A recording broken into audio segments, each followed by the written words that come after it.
Uhimidiwe Mungu wetu, Bwana wetu, mfalme wetu, keti mahali patakatifu juu mbinguni. Utawalae mbingu na dunia. Wewe uliyeumba mbingu, kaumba dunia, viumbe vyote vinatokana na wewe. Kwa akili yako na kwa maarifa yako dunia hii iliumbwa. Nasi Baba tunashukuru kwa uumbaji wako mzuri. Sifa, utukufu na heshima ni vyako, vikurudie wewe. Katika masaa haya ya alasiri tumejihudhurisha hapa kwa ajili ya kujifunza neno lako. Tunaomba Mungu wa mbinguni ukatawale mazungumzo haya. Tunaomba utupatie Roho Mtakatifu ambaye yeye ndiye kiongozi wetu, anayetupa akili na maarifa ya kujadili maneno matakatifu, yani Biblia. Lakini Mungu wa mbinguni, katika nchi yetu tuna uchaguzi. Tunaomba Bwana hali ya hewa iwe nzuri, na hasa leo ikiwa ni siku ya 4 ya ibada, watu watatamani kuja kukuabudu. Naomba Bwana ukaruhusu ili watu waingie makanisani kwao wakaabudu kwa usalama.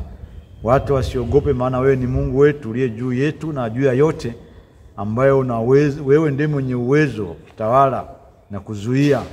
Baba, tunayakabidhi yote mikononi mwako. Sasa tunapokwenda kuanza kipindi hiki, wapo wasikilizaji, watazamaji, watakaofuatilia, wakabarikiwe na maneno haya tunayokwenda kuyazungumza hapa. Jina lako na litukuzwe Baba. Ufalme wako uje na mapenzi yako yakatimizwe, kwani tumeomba na kuamini kupitia jina la Yesu Mwokozi wetu. Amina. Amina. Asante Donald. Tuko katika robo ya 4 kwa mwongozo wa kujifunza Biblia, na sasa tuko kwenye somo la 5, somo ambalo linasema Mungu anakupigania. Ni mwongozo wa kujifunza Biblia. Sasa leo tutaenda kuangalia somo la siku ya Jumatano, ambalo lina kitu kinachosema uchaguzi huru. Uchaguzi huru ndio maada katika siku ya Jumatano, robo ya 4, na ni somo la 5, uchaguzi huru.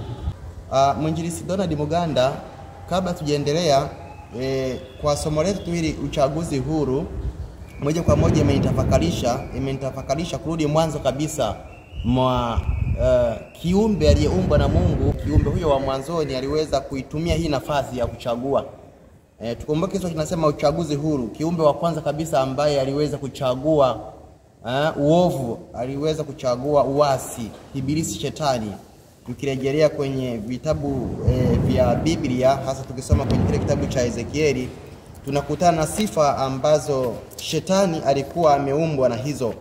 Tukisoma kitabu cha Ezekieli sura ya 28 tukianzia mstari wa 13 mpaka mstari wa 14, neno la Mungu linasema kwamba nikitumia Biblia ya kisasa, ulikaa Edeni, bustani ya Mungu, ulipambwa kwa kina namna ya johari, akiki, topazi, yasipi, zabarajadi, beridi, saidoniki, yakuti, samawi, arimasi na zumaridi. Ulikuwa na mapambo ya dhahabu, yote uliwekewa tayari siku ulipoumbwa. Tukiishia huu mstari wa 13, moja kwa moja hizi ni sifa ambazo Shetani alikuwa ameumbwa nazo. Lakini katika maisha yake yeye anaonekana ndiye kiumbe wa kwanza kuchagua uovu ama kuchagua kinyume na mapenzi ya Mungu. Lakini siku moja tunasema uchaguzi huru. Sasa tunapoona uchaguzi huru, hii inatupatia picha gani hasa, Mwinjilisti Donald Muganda? Asante kwa mada hii ya uchaguzi huru. Toka mwanzoni Mungu ameumba ulimwengu huu kwa uhuru, kwa furaha, upendo na amani kabisa, ambavyo vilikuwa vimetawala katika moyo wa muumbaji. Na uchaguzi huru ni ule ambao unamfanya mtu habanwi na chochote. Yani habanwi, yani yupo tu, yani aende huku, aruke huku, abinuke hivi, afanyeje, ni huru. Ni huru, sijui nizungumzaje uhuru huu. Yaani ni uhuru ambao kiasi kwamba tuseme kwamba Mungu amempatia mwanadamu uhuru, yaani uhuru wa kupindukia. Yaani ni wewe mwenyewe, na ndio maana tunazungumzia swala la uchaguzi huru. Uchaguzi huru unachagua kile unachokipenda. Mimi napenda nilale kwenye ngozi chini. Ni uchaguzi. Mimi nataka nilale juu gorofani, gorofa ya 20. Ni uchaguzi. Nataka nilale labda niwe na kila siku nitaka kusinzia, nikitaka kulala, niende kulala kwenye mwezi. Ni uchaguzi. Uchaguzi, yani wewe vyovyote viwe chagua. Yani Mungu ameweka uhuru huo. Lakini pia uhuru huo una mipaka. Sawa. Umezungumzia kiumbe ambaye ni malaika. Umesoma katika kitabu cha Ezekiel 28, ametaja madini ambayo yamehusika kumuumba mtu huyo, kiumbe huyo malaika. Alijawa na kiburi, alipewa uchaguzi wa kuchagua kile anachokitaka kukifanya katika maisha yake huko mbinguni. Lakini akaona kwamba kuwa mbinguni nako hakutoshi sana, yani nikae mbinguni alafu bila kuwa mkubwa wa mbingu. Nataka mimi niwe mkuu. Nataka mimi niwe Mungu. Sasa uwe Mungu umemuumba nani? Sawa? Anayekuwa Mungu ni aliyeumba. Anayekuwa baba ni aliyezaa. Sawa? Hujazaa labda uitwe mtoto wa ndugu yako atakuita baba. Lakini kama wewe hujazaa huwezi kuitwa baba. Utaitwa tu mwanaume huyo. Lakini si baba. Si mama. Sawa? Kwa hiyo mtoto hawezi kuwa juu ya aliyemzaa. Hapana, siku zote maisha yote waende warudi, haiwezekani. Na ndivyo mwanadamu, hata kiumbe malaika, haiwezekani malaika akawa Mungu ndiye, yani yeye ameumbwa afa awe mtawala. Yaani amtawala aliyemuumba. Ni vitu vili tofauti. Haiji. Kwa hiyo uchaguzi huru Mungu pamoja kama Mungu ndiye aliyetuumba, lakini ametoa uchaguzi wa kuchagua kumwabudu, kumfuata, kumwamini. Amekupa wewe uchaguzi huo. Hakulazimishi kwamba umwabudu, umtumikie, sijui umfuate kile wakati anapo. Ni uchaguzi Mungu ameweka. Sasa ni akili yako utumie kwamba je, nimfuate Mungu aliyeniumba au nimfuate ibilisi ambaye anataka kuwa kibendera wa uchaguzi.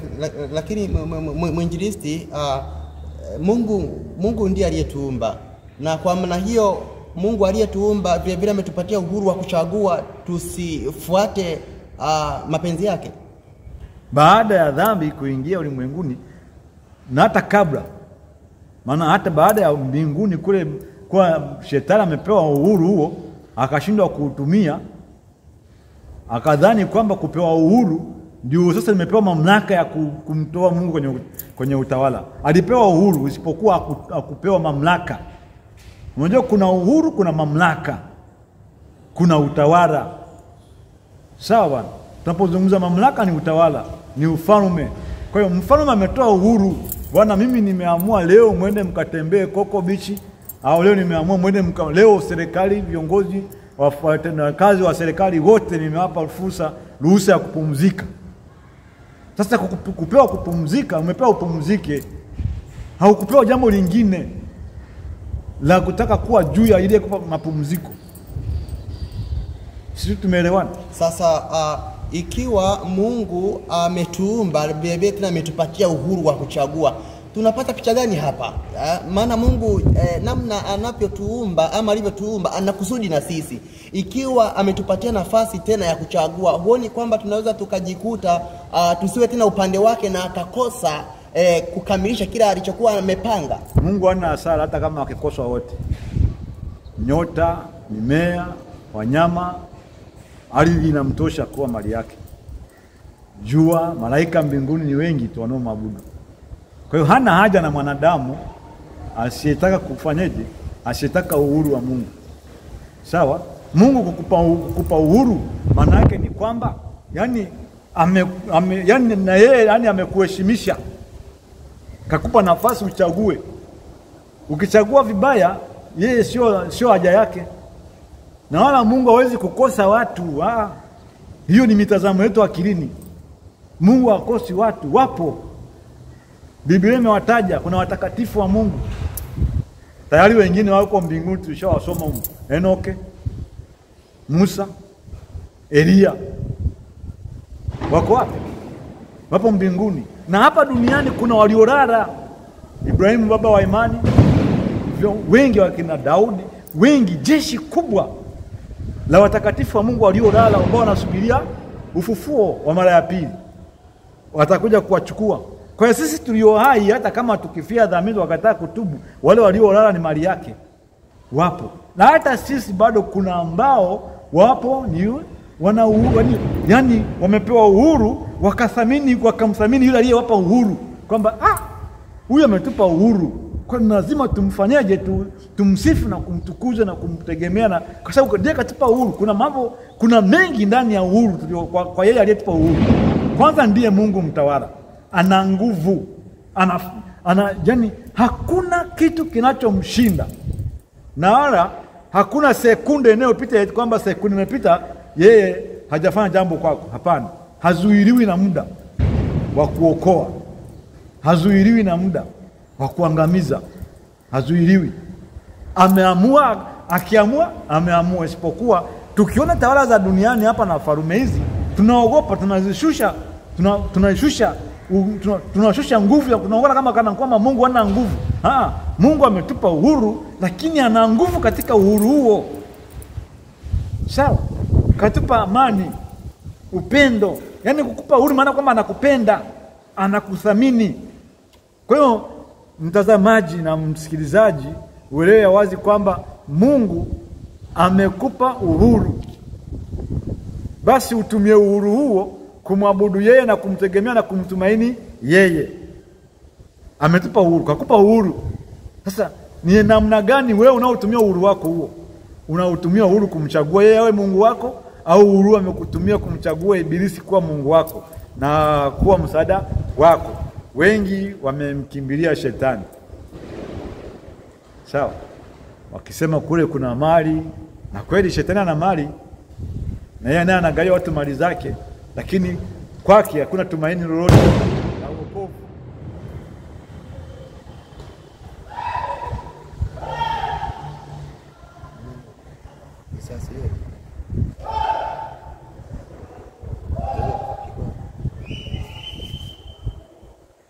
Hapana, sio good.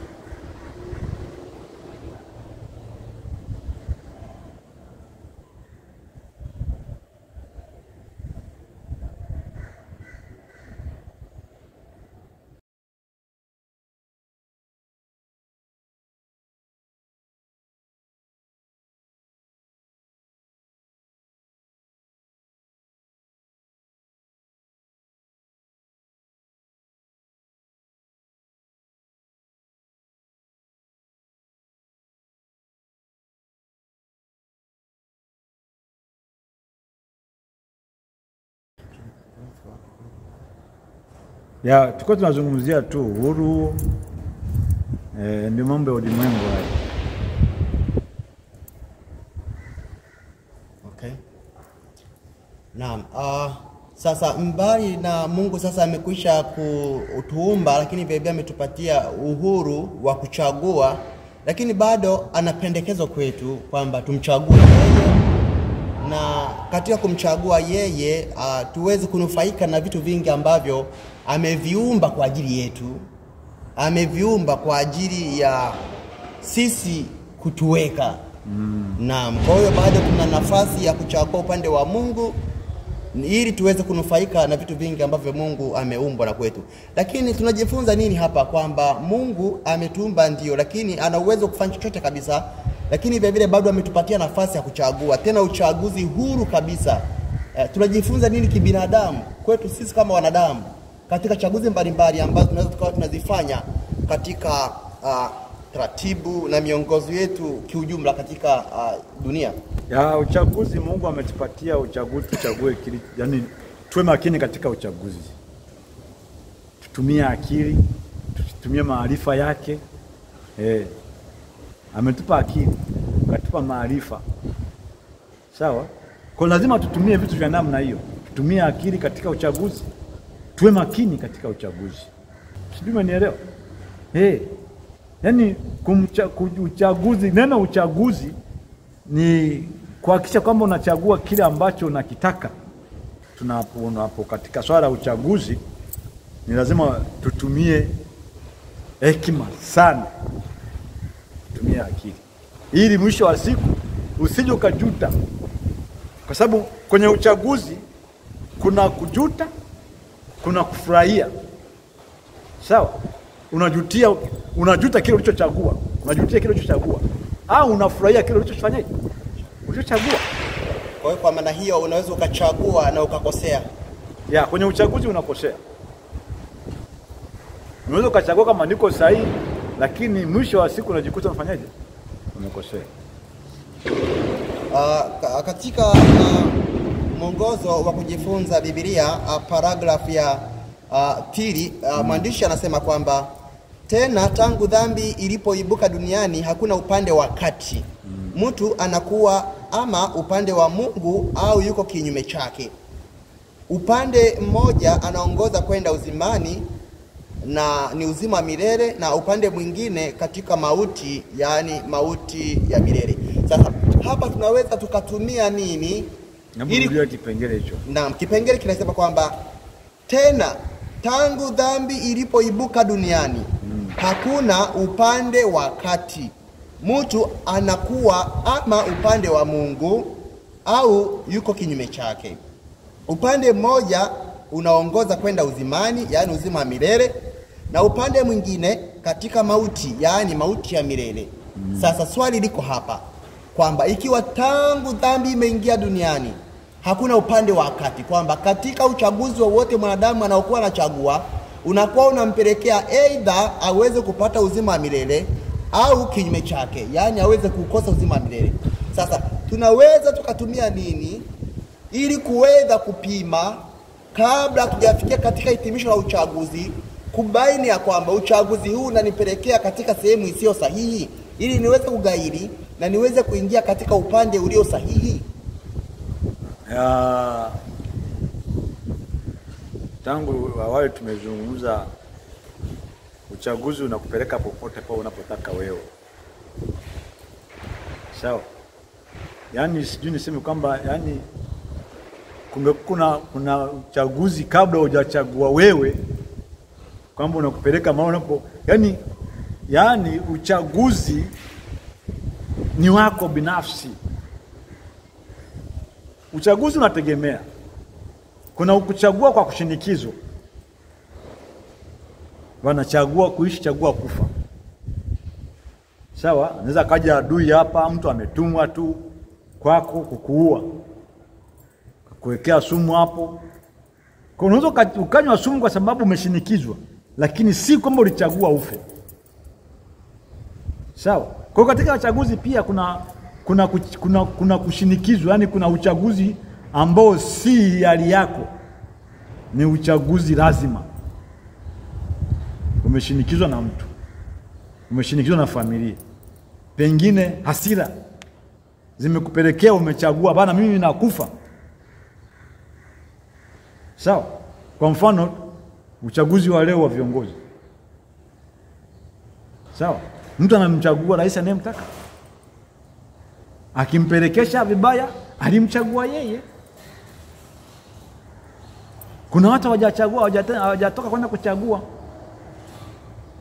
Sawa? Kwa hiyo akili yako ikutume, maarifa yako, lakini pia katika uchaguzi huu huru tumshirikishe huyu Mungu.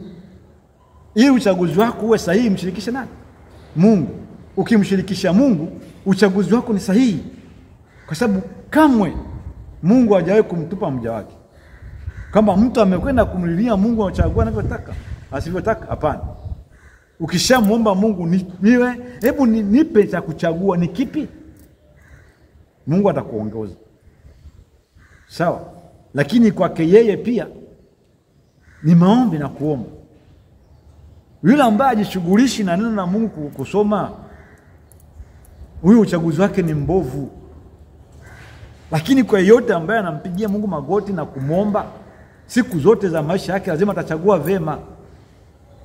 Mungu Roho Mtakatifu hawezi kukuongoza kuchagua isivyo kawaida. Lazima utachagua kila ambacho Mungu atakusaidia. Kwa hiyo kwenye uchaguzi ni lazima tuwe makini katika kuchagua.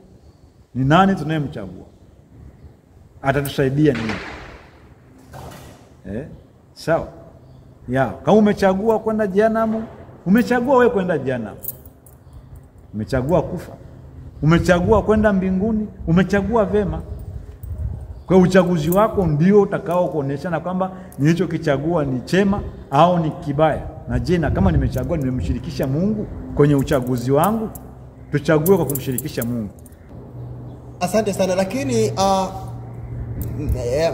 kwa mbali na hayo, kwa mtu wa Mungu vile vile naweza nikasema kwamba Mungu ametoa maelekezo kwa watu wote ambao wanampenda na walio tayari kumwabudu. Mungu ametoa taratibu ambazo ni amri 10. Kwa hiyo tukasema kwamba moja vile vile ya njia sahihi za chaguzi za wanadamu ambazo anaweza kapima katika kila analolifanya ili liweze kuwa na upande mzuri wa uchaguzi atakaochagua ni kuzipima kupitia zile amri za Mungu ambazo ni maagizo ya Mungu. Mungu ametupatia amri 10 ambazo ndizo taratibu alizozitoa toka kale, zinazopatikana katika kitabu cha Kutoka. Amri za Mungu ziko hapo: usiue, usizini, ikumbuke siku ya Sabato, waheshimu wazazi, usiibe. Hizo zote ni taratibu. Kwa hiyo kwa kila chaguzi ambalo mwanadamu unalifanya, vile vile unaweza ukaona ukajipima katika kioo hicho ili kuweza kuona, je, uchaguzi unataka kufanya utakupelekea kupata matokeo yaliyo sawa ama yaliyo sahihi.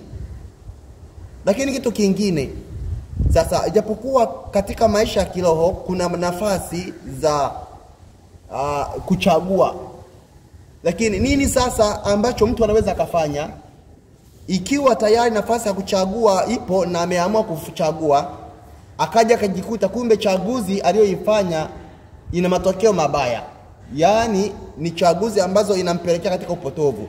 Sasa nini ambacho mtu huyu anaweza akafanya? Tumepewa amri 10 na Mungu. Amri 10 ndio kiongozi cha kutuongoza kuelekea katika uchaguzi ulio sahihi. Amri 10: mpende Bwana Mungu wako kwa moyo wako wote, kwa nguvu zako zote. Na kwa nini hicho hapo? Na jirani yako kama nafsi yako. Kumpenda jirani yako kama nafsi yako, pale amesema waheshimu baba yako na mama yako, usizini, usiue, usiibe, usishuhudie uongo, usitamani. Unaona? Hivyo vimesimama hapo ni kwa ajili ya jirani yako.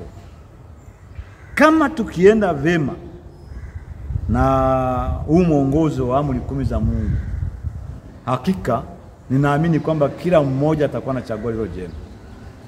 Kwa sababu Mungu amesema usiue. Aliyesema ni Mungu, si mwanadamu mwenzio. Kabla ya mwanadamu, Mungu ndiye ameweka utaratibu wa kuishi na wanadamu wenzetu. Alijua kwamba ndani ya wanadamu hao, baada ya dhambi kuingia, kuna mauaji, kuna ukatili wa namna yoyote utatokea. Kwa hiyo Mungu ameandaa, akaweka mwongozo, akampa Musa, Bwana, huu ndio mwongozo wangu na hii ndio mipaka yangu ya uhuru ambao nimewapa wa kuchagua. Sawa? Kwa hata uhuru tunaopewa una mipaka yake. Na Mungu hajaomba dunia alafu akaiacha dunia hivi hivi tu ijiongoze. Hapana. Sio mpango wa Mungu wa kuacha dunia ijiongoze. Huo mpango ni wa Shetani.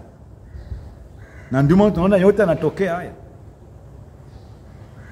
Kama watu angelikuwa na hofu ya Mungu, wako nzili wanatembea, tunatembea ndani ya amri 10 za Mungu, haya tusingekuwa tunasikia milio inayolia hapo.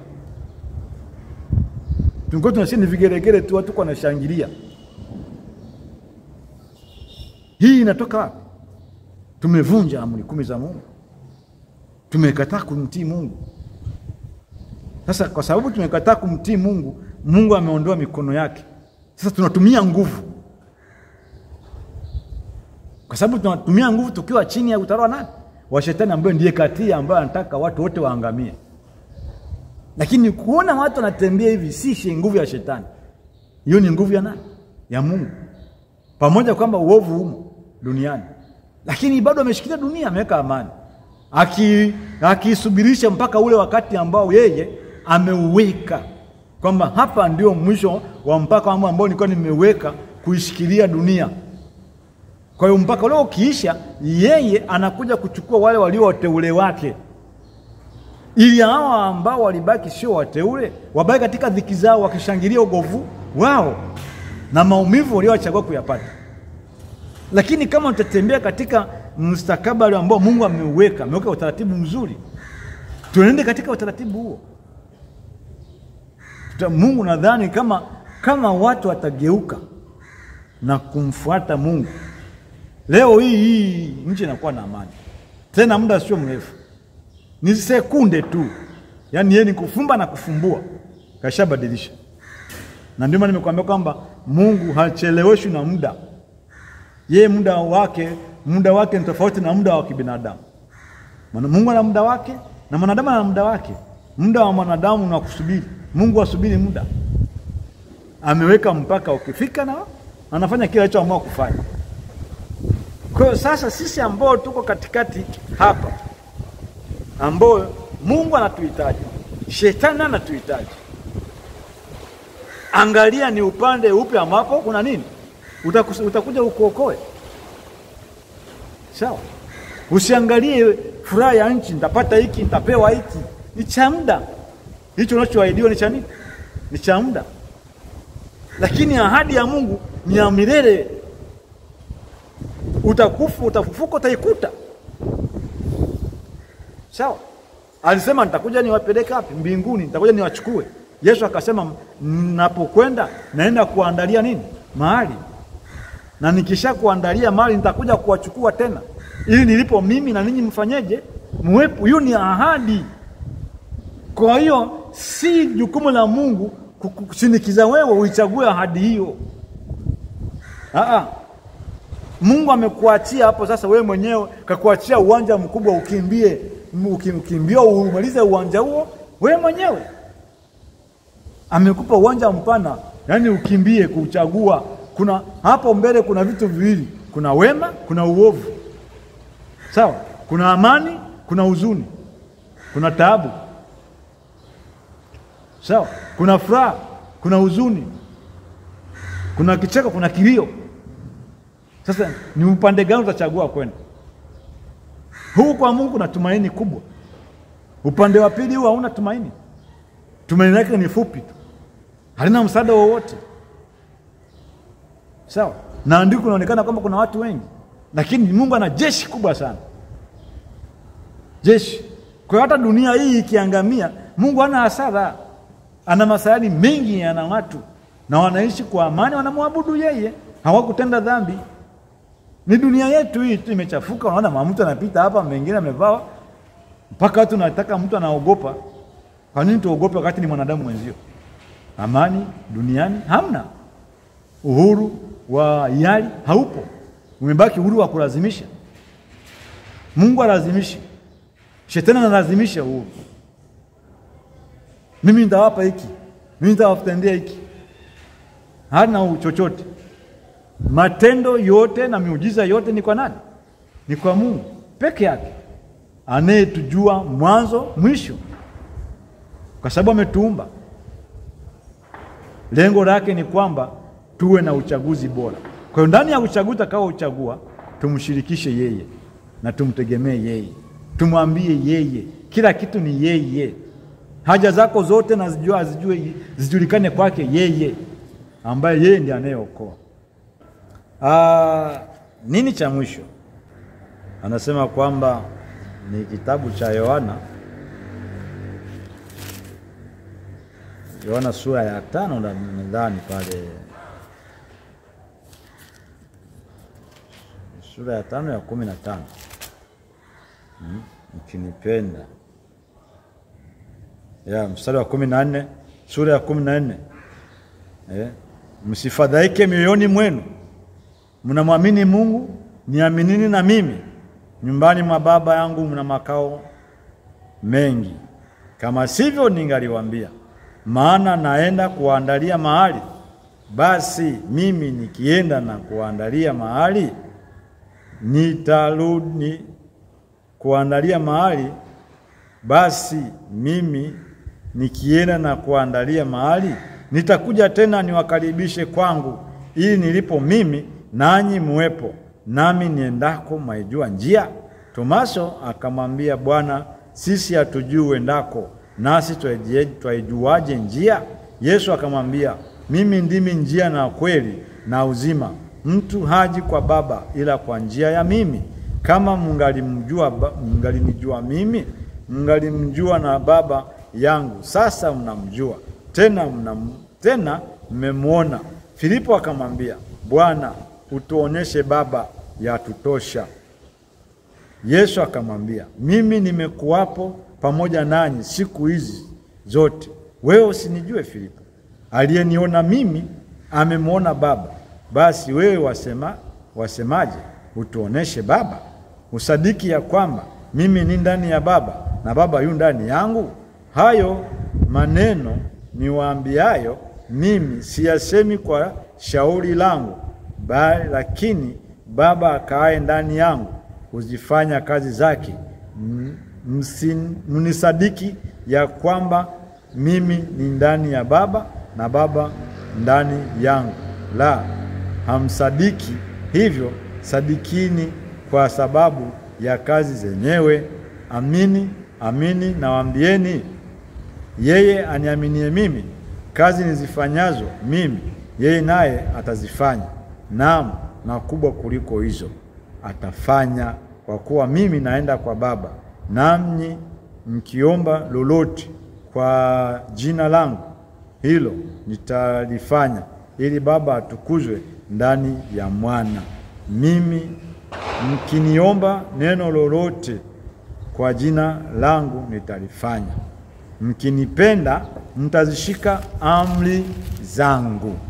Kwa hiyo maneno ambayo nimeyasoma hapa ni maneno ya faraja na tumaini,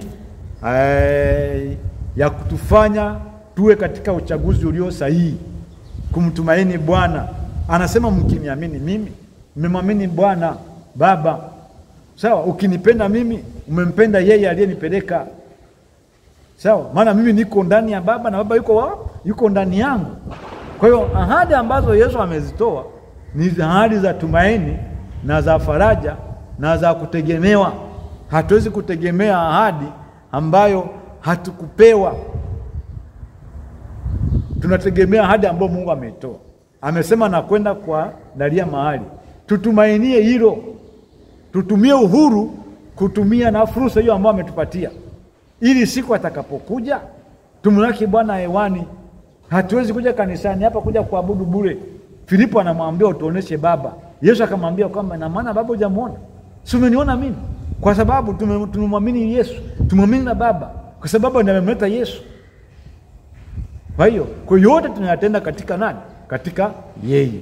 Na katika yeye tunaufurahia uhuru ambao tumepewa wa kuchagua. Kwa ndani ya uhuru ambao tumeuchagua, tuwe na tumtangulize Mungu, tumuulize Mungu katika uhuru aliotupatia, ili mwisho wa siku tusiwe tukajutia uchaguzi. Rafiki unayenisikiliza, chagua, uwe na chaguo sahihi, ili baadaye ufurahie chaguo lako, sio uhuzunikie na kuumizwa kwa sababu umechagua vibaya. Mungu yupo kwa ajili ya kutusaidia tuweze kuchagua vema. Tuombe. Baba na Mungu wa mbinguni, tumekuwepo hapa kwa ajili ya kuzungumzia mada inayosema uchaguzi. Katika swala la uchaguzi, umempatia mwanadamu kuchagua kila apendacho, kila awezacho kufanya, kila awezacho kutenda, kuchagua kila awezacho kufuata au kuamini. Umeweka uchaguzi huo, na katika uchaguzi huo tunaweza tukichagua vema tutaishi vema, tukichagua vibaya tutaishi vibaya. Hivyo Mungu wa mbinguni tusaidie, Maana wakati mwingine tumeshinikizwa kuchagua tusivyotaka. Wakati mwingine tumelazimishwa kufanya tusivyopenda. Wakati mwingine tumeshinikizwa. Kwa hiyo tunakujikuta tumechagua kwa sababu tumeshinikizwa.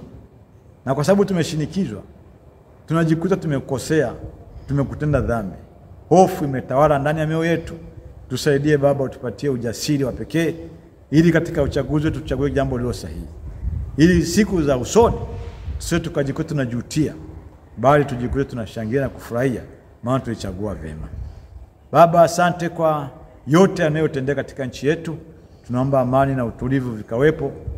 Asiumie mwanadamu wa aina yote ile, bali kila jambo Bwana litendeke chini ya uwezo wako na chini ya utukufu wako. Tunajikabidhi mikononi mwako Mungu, tukiamini utatenda hivyo. Si kama tupendavyo sisi. Naomba mapenzi yako yakatimizwe na ufalme wako uje. Ndivyo ninavyoomba tukiamini katika jina la Yesu. Amina.